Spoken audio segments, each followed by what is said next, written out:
Opening Firefox browser in Android mobile.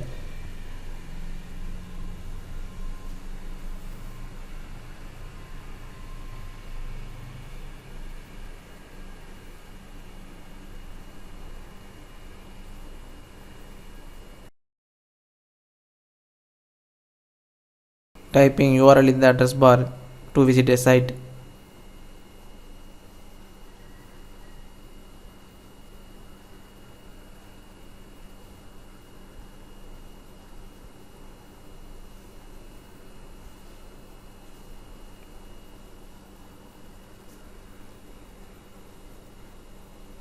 Download WhatsApp APK file from the site.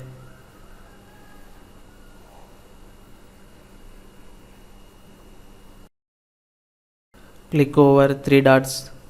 Go to downloads where I can see the downloaded APK file. When I try to open the APK file, it is showing no app found to open APK files. No app found to open APK files. Solution: go to File Manager,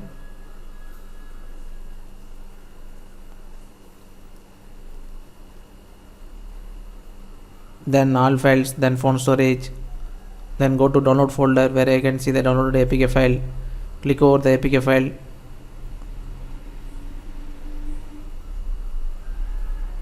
Select Install to install it. Subscribe.